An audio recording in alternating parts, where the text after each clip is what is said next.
Ma'am जैसे कि मैंने सबसे पहले ड्यू का सोचा था। जी। तो मैंने ड्यू के लिए तो मैंने दिल्ली बाइट्स में 2023 से मैंने जॉइन किया था। मतलब मुझे हुँ, बीएड के बारे में ज़्यादा पता नहीं था। तो मैंने हुँ, फर्स्ट टाइम दिल्ली बाइट्स की मैंने यूट्यूब पे बहुत ढूँढा था। पर मुझे हुँ, जो एग्ज़ैक्ट इन्फॉर्मेशन चाहिए थी ना वो नहीं मिल रही थी। तो मैंने फर्स्ट टाइम जब देखा दिल्ली बाइट्स तो मैंने मतलब सारी इन्फॉर्मेशन एकदम एग्ज़ैक्ट जो जो चाहिए वही थी। तो मैंने जब जॉइन किया और मैम हिस्ट्री वग़ैरह किया बिलास सर के साथ हुँ, और हुँ, हमारे जैसे कि उसमें रीज़निंग, मैथ्स वग़ैरह आती है तो हमारे विवेक सर के साथ सारा का सारा मतलब कि मेरे को मैथ में इंटरेस्ट नहीं था, बट फर्स्ट टाइम मैंने मैथ में इंटरेस्ट लिया कि हाँ, मैंने रीज़निंग करी और मेरे रीज़निंग के सारे क्वेश्चन्स भी सही गए हैं उसमें फर्स्ट टाइम कि मैंने हुँ, हुँ। रीज़निंग में इतना अच्छा स्कोर किया और so first of all many many congratulations Ashima JMI में जनरल बीएड के सिलेक्शन के लिए।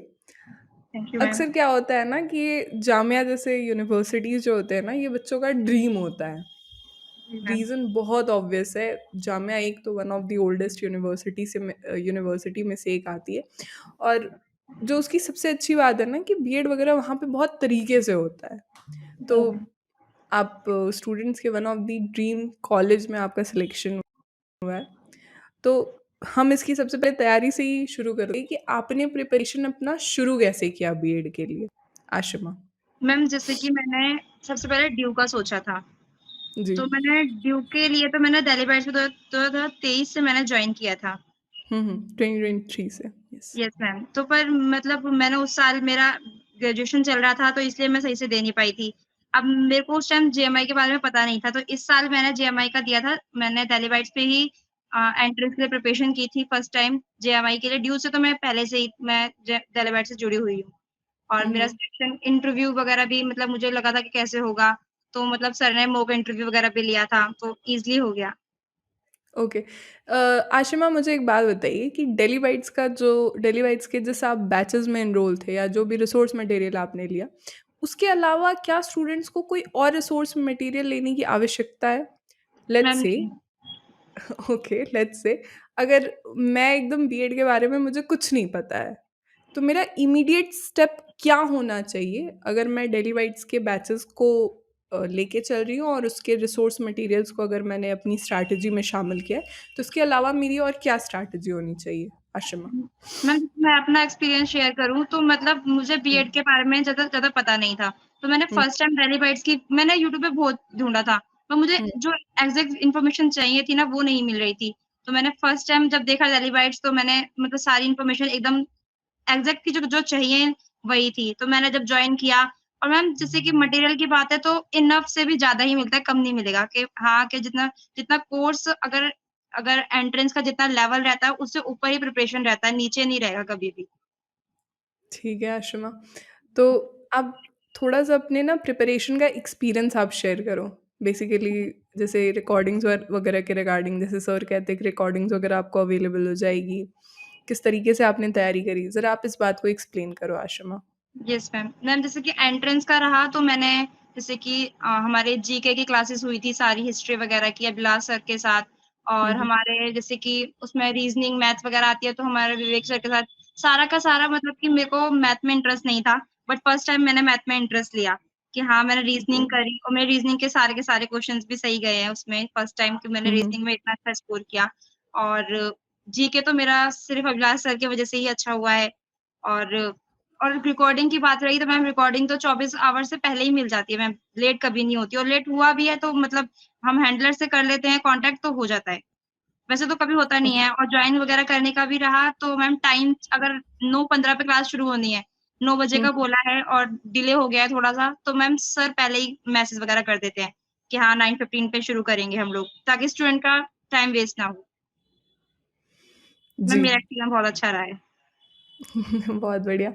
अक्सर आशिमा क्या होता है ना जब हम प्रिपरेशन करते हैं, तो हमारे आस-पास जो चीज़ें चल रही होती हैं ना, वो कई बारी एकदम कॉन्स्टेंटली पॉज़िटिव नहीं होती है कि हाँ, एकदम मैम कॉन्स्टेंटली या कंसिस्टेंसी के साथ चीज़ें पॉज़िटिव ही चल रही है।